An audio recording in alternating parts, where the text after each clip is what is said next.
الحمد لله رب العالمين والصلاة والسلام على سيد المرسلين وخاتم النبيين سيدنا وحبيبنا محمد وعلى آله وصحبه أجمعين ومن تبعهم بإحسان إلى يوم الدين. با سلام و درود خدمت شما بینندگان عزیز، هر جا که هستید براتون اوقات خوبی را آرزو میکنم.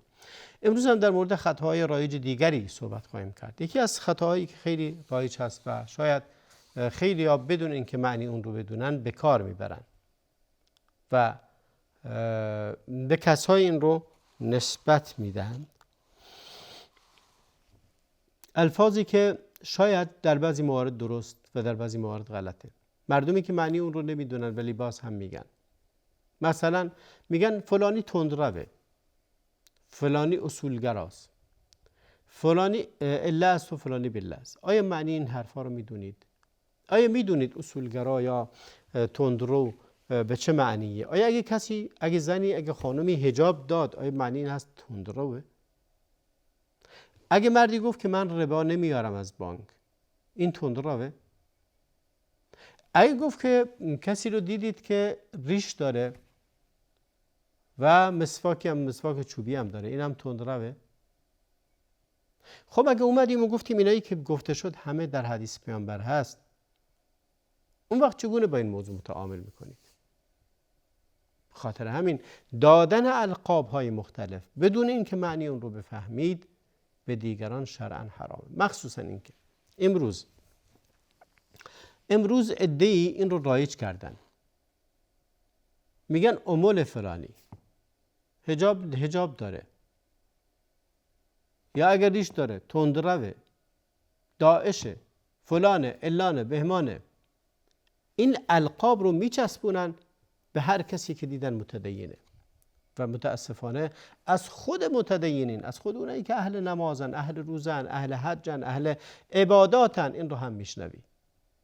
به اون خانمی که حجاب داره این رو میگن.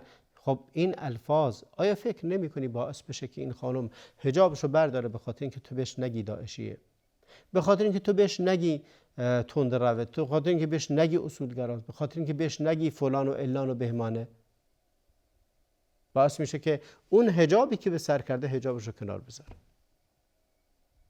این خطای رایجی است که به دنبال این افکار را میافتید و این افکار را به اون میچسبونید.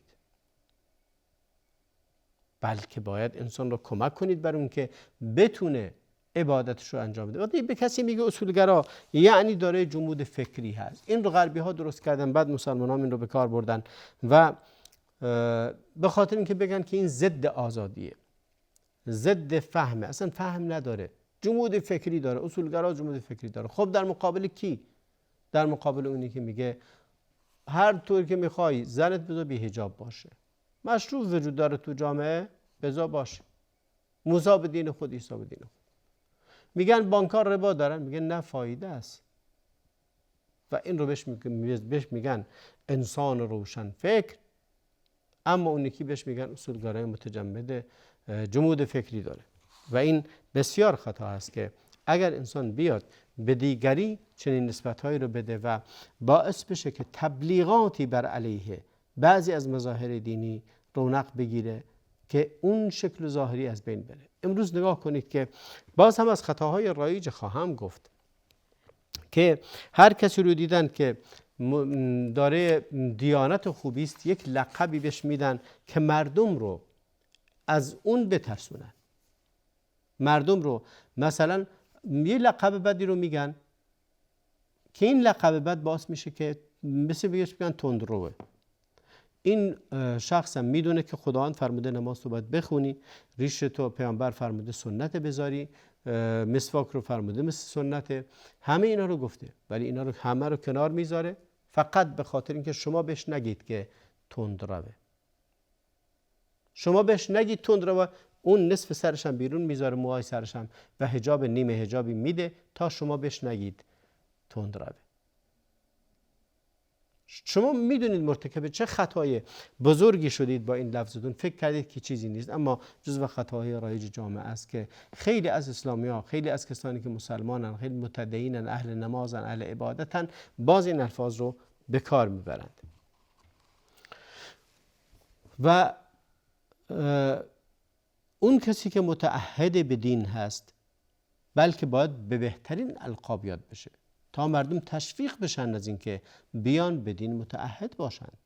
نه اینکه اگه کسی به دین متعهد بود بیایید بر علیهش بگید که اون را هم پشیمون کنید. به خاطر همین خیلی خطرناک است که نسبت دادن چنین الفاظی.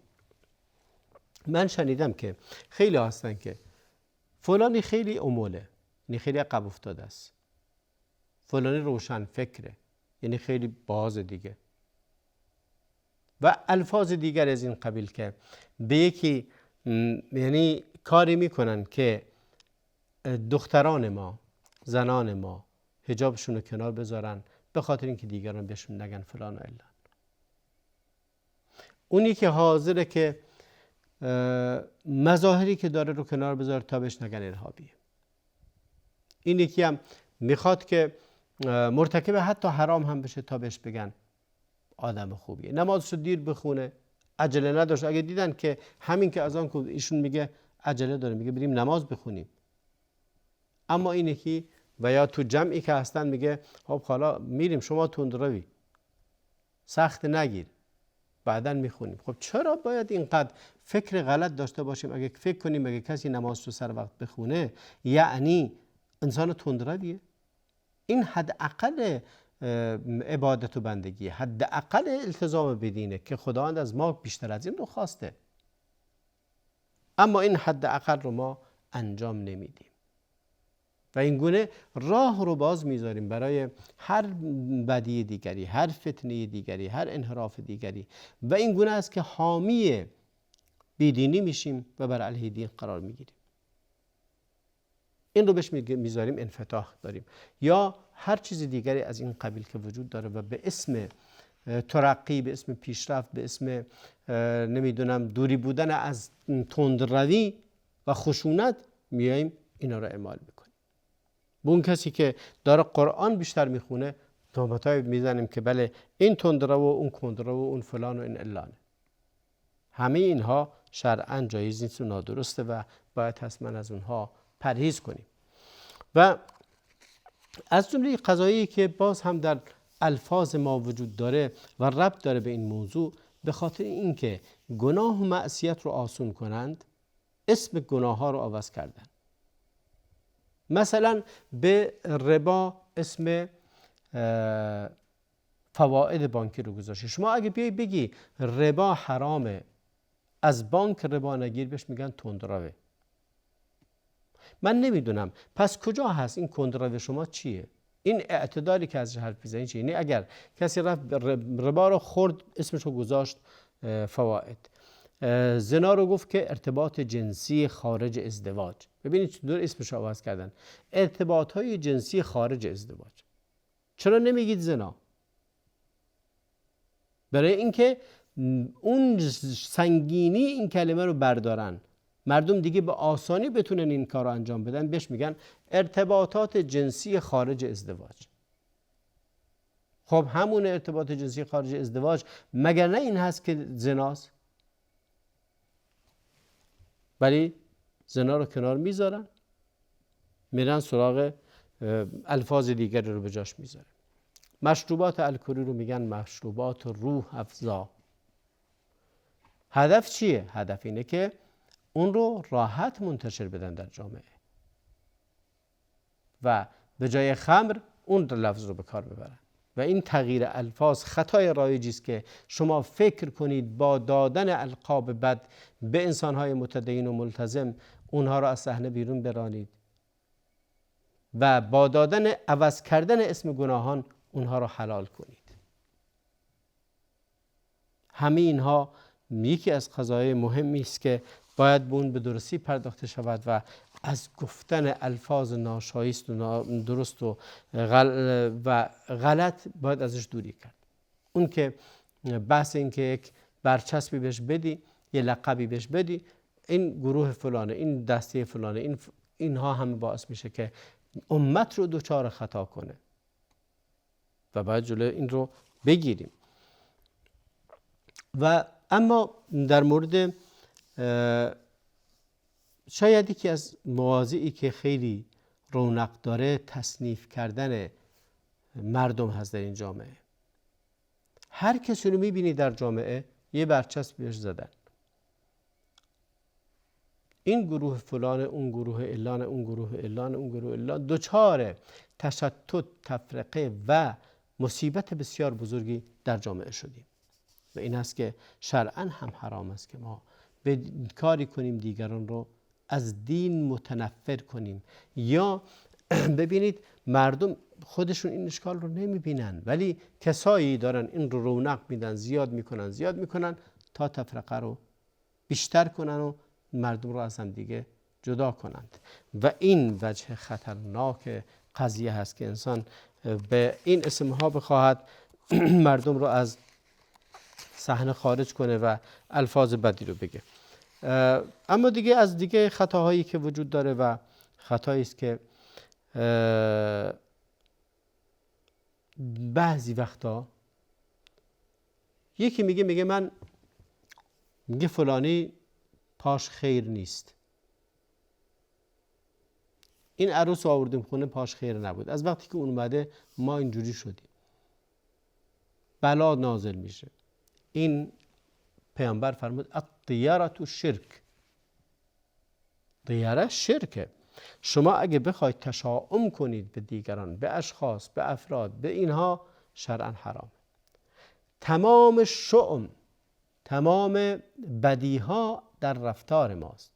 بله رفتار بد شؤمه، بدی میاره، اعتقاد بد بدی میاره، باورهای بد بدتر میاره، ولی استقبال کردن از خیر خیر میاره، متفاعل بودن خیر میاره. پیامبر تفاعل نمیکرد به ذات اشخاص، تفاعل میکرد به حوادث، به اسمها و متفاعل بود به خیر همیشه. ولی اونایی که دارن متشائمن و همیشه فکر میکنن که یک کسی اومده تو این زندگی بد میشه، اون یکی قدمش شر بود اومد خونه ما اینجوری شد، اون یکی، حالا شما میرید وارد مغازه کسی میشید، همین که پا گذاشتید اونجا رفتی بیرون ببینی برق اتصال میکنه آتیش میگیره، میگه فلانی پاش خیر نبود. از کجا میدونی؟ و اصلا فرمود الطیرة شرک، تشاؤم کردن شرکه. و اون چیزی که تو اسمشو این میذاری در واقع پیامبر فرمود در رفتار شماست. اگه شؤمی باشه در رفتار انسانه، نه در این که این انسان اسمش فلان و اونی که اسمش علان، اونی که اسمش بهمان و اینجوری شده. یا بعضی وقتا بعضی از آدما میاد مثلا میگه این آدم که بیاد از چهره شر میاد، منظورش اینه که همون تشاؤم رو میکنه، میگه این اگه اومد بد میشه، فلانی اگه بیاد خوب میشه. پیامبر همیشه فعل حسن رو دوست داشته. یعنی چی؟ یعنی متفاعل بوده، به این معنی که وقتی که در صلح حدیبیه هم بودند، وقتی که سهیل بن عمرو اومد، پیامبر فرمود خدا کار رو آسون کرد، یعنی تفاعل کرد به اسم سهیل که از سهل و آسونیه. و اما پیامبر علیه السلام کان یحب التفاؤل و یکره التشاؤم، همیشه از تشاؤم کردن بعدش میومده و تفاؤل رو دوست داره. و بما ان المسلم لا يريد ان يتفاءل له جمله فلا يغيرها يقولها لغيره. اگه خودش دوست نداره بگم بهش، برای دیگران نباید دوست داشته باشه. لا يؤمن احدكم حتى يحب لنفسه ما يحب لاخيه. دوست داری در مورد شما این گونه بگن؟ دوست داری این القاب رو به شما بدن یا به شما بگن این پاش شره؟ اینها همه خرافات، طیره، شرکه. یعنی تشاؤم دانستن دیگران شرکه. بلکه باید انسان همیشه متفاعل باشه. وقتی کسی میاد بگه تو چهرت خیر میاره، وجودت خیر میاره، این که میگی خیر میاره این فعل حسنه. پیامبر میفرمود وجهک یبشر بالخیر یا اتفاءل بوجهک، چهره تو نشانه از خیر میاره. و این سنت پیامبره، نه اینی که انسان متشائم باشه، همیشه بدی ها رو ببینه، بدی بگه و انتهایی هم نداره. این موضوع همچنان ادامه داره و همچنان ادامه پیدا میکنه. بهترین حل این هست که انسان همیشه دوری کنه از این که تشاؤم کنه به افراد و اشخاص و چیزی که مرتبط به اشخاص است، ولی اما تفاعل کردن به اشخاص خوبه. پیامبر از خیلی از چیزا تفاعل می گرفت، یعنی حوادثی که اتفاق می افتاد اونها رو نشانه ها، علامت ها و در واقع پیام هایی رو از اونها می گرفت. به انتهای برنامه امروز رسیدیم. تا برنامه دیگر همه شما رو به خدای بزرگ میسپارم. و صلی الله و بارک علی نبینا محمد و علی آله و صحبه اجمعین.